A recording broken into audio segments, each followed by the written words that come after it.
Hi, this is Neha and welcome to my YouTube channel इतिहास की NCERT. हम लोग गुप्त काल के बारे में पढ़ रहे थे, जिसका हम लोगों ने फर्स्ट पार्ट कंप्लीट कर लिया है।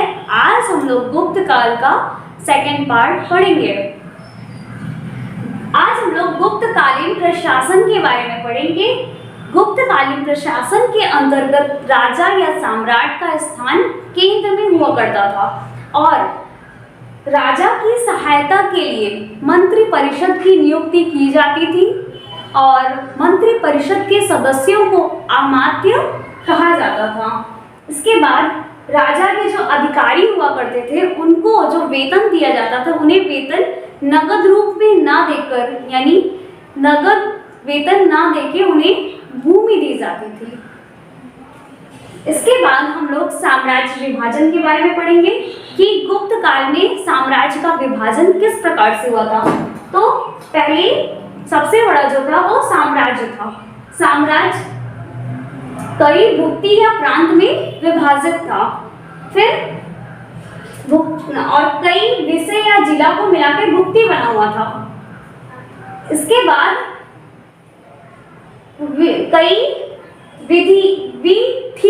कई विधि जिसे ग्रामों का समूह कहा जाता है, कई विधि या ग्रामों के समूह को मिलाकर जिला बनाया जाता था, जिला जिसे विषय कहा गया था। और इसके बाद अंत में था ग्राम। और भुक्ति के प्रमुख को उपरिक कहा जाता था। जैसे ऐसे हम लोग कह सकते हैं, जैसे ग्राम था, कई ग्रामों को मिलाकर विधि बनाया जाता था, जिसे ग्रामों का समूह कहा जाता था। कई ग्रामों को मिलाकर जिला या विषय बनाया जाता था और कई विषयों को मिलाकर भुक्ति या प्रांत बनाया जाता था और कई भुक्ति या प्रांत मिलकर एक साम्राज्य बनते थे। इसके बाद हम लोग गुप्तकालीन धर्म के बारे में पढ़ेंगे। तो जो गुप्त काल के शासक थे, उनका धर्म, वे लोग वैष्णव धर्मानुयायी थे, यानी वैष्णव धर्म को मानने वाले थे। और गुप्त शासकों ने परम भागवत की उपाधि भी धारण की थी और इनका राजकीय चिन्ह गरुड़ था। इसके बाद हम लोग गुप्त शासकों की उपलब्धियां क्या क्या थी उसके बारे में चर्चा कर लेते हैं, क्योंकि जो गुप्त काल है, इसे भारत का स्वर्ण काल कहा जाता है। तो इसके पीछे कई कारण हैं। तो गुप्तकालीन शासकों ने जो उपलब्धियां प्राप्त की हैं, इससे भी हम गुप्त काल को स्वर्ण काल की संज्ञा दे सकते हैं। तो सबसे पहले हम लोग गुप्तकालीन संगीत, फिर कला, फिर इसके बाद साहित्य और इसके बाद विज्ञान भी है, जिसे हम लोग आज ही चर्चा करेंगे। तो सबसे पहले हम लोग संगीत के बारे में जान लेते हैं। गुप्तकालीन जो शासक थे, वो संगीत के बहुत ही प्रेमी थे और इसकी पहचान हम लोग इस तरीके से कर सकते हैं, क्योंकि कुछ सिक्के मिले थे जिसमें वीणा बजाते हुए समुद्रगुप्त को दिखाया गया था। सिक्के बोलते हैं जिसे, उसमें समुद्रगुप्त का चित्र अंकित था, जिसमें समुद्रगुप्त को वीणा बजाते हुए दिखाया गया है। तो इससे हम जान सकते हैं कि जो गुप्तकालीन शासक थे, वे संगीत के प्रेमी थे। इसके बाद गुप्तकालीन कला क्या है? तो जो गुप्त काल में स्थापत्य, मूर्तिकला और चित्रकला इस युग की बहुत ही बड़ी महान देन है और इसमें भूमरा का शिव मंदिर और देवगढ़ का दशावतार मंदिर, ये गुप्त काल का सर्वोत्तम मंदिर है। इस काल की मूर्तियां हिंदू, वैष्णव, जैन, बौद्ध इत्यादि सभी धर्मों से संबंधित है। गुप्तकालीन मूर्तियां सफेद बलुआ पत्थर में बनी होती थी और जो औरंगाबाद जो महाराष्ट्र में है, यहाँ पर अजंता की गुफा भी पाई गई है और इस अजंता की गुफा की दीवारों पर बुद्ध के जीवन की घटनाओं का चित्रांकन है। जैसे कि बुद्ध की जो जीवन संबंधी घटना है, उसका पूरा चित्र के रूप में पूरी उनकी कहानियों को प्रदर्शित किया गया है अजंता की गुफाओं में, जिसे भित्ति चित्र भी कहा जाता है। और जैसे कि जब ये गुप्त काल में जब इस चित्र का निर्माण किया गया था और अब के समय में भी वो दोनों में देखने पर वैसे ही जैसे पहले थी, जैसे वो बनाई गई थी, जिस रूप में, वही रूप आज भी हमें देखने को मिलता है अजंता की गुफाओं में। उसमें कोई भी कोई भी अलगपन है ही नहीं।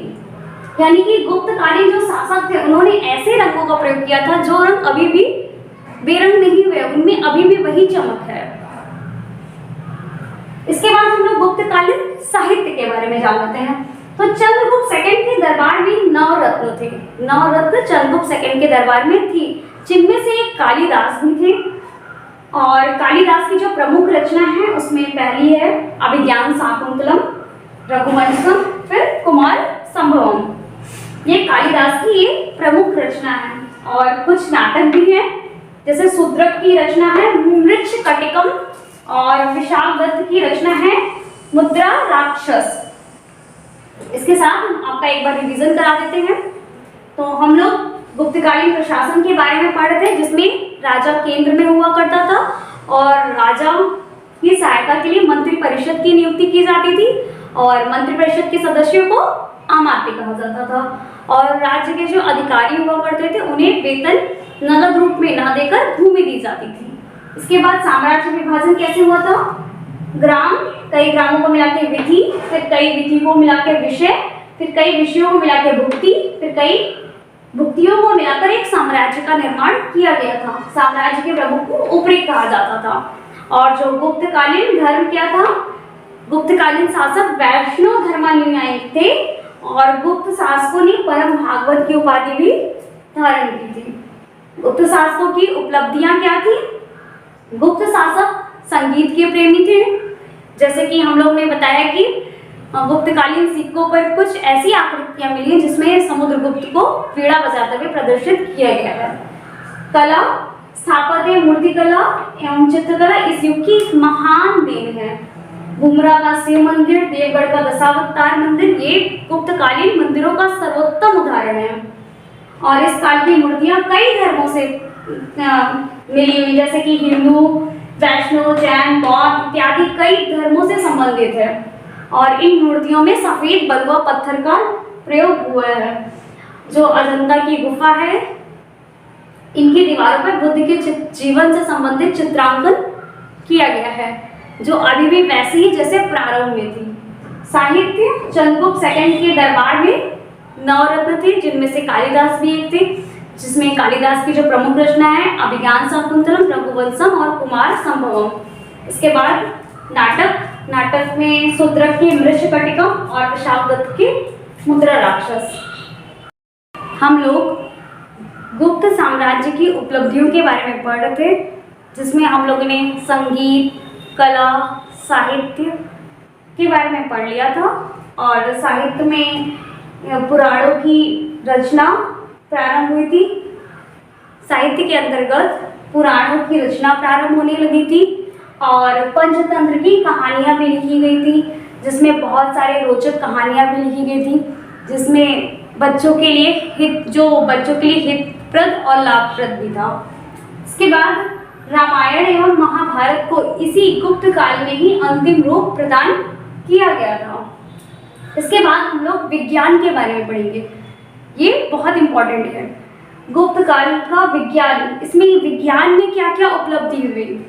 इसमें सबसे पहले वैज्ञानिक आर्यभट्ट थे, जिन्होंने बताया, आर्यभट्ट ने बताया कि जो पृथ्वी है वो गोल है। पृथ्वी कैसी है? गोल। और वह सूर्य का, पृथ्वी गोल है और पृथ्वी सूर्य का चक्कर लगाती है। इसके बाद आर्यभट्ट ने यह भी बताया कि एक वर्ष में 365 दिन होते हैं। और आर्यभट्ट ने सूर्य ग्रहण के बारे में भी बताया है। और साथ में आर्यभट्ट ने पाई का मान 3.14 बताया था। इतनी सारी जानकारियां हमें आर्यभट्ट ने दी थी। गुप्त काल के समय ये सब जानकारियां मिली थी। गुप्तकालीन एक वैज्ञानिक आर्यभट्ट के बाद हम लोग वराहमिहिर के बारे में पढ़ेंगे।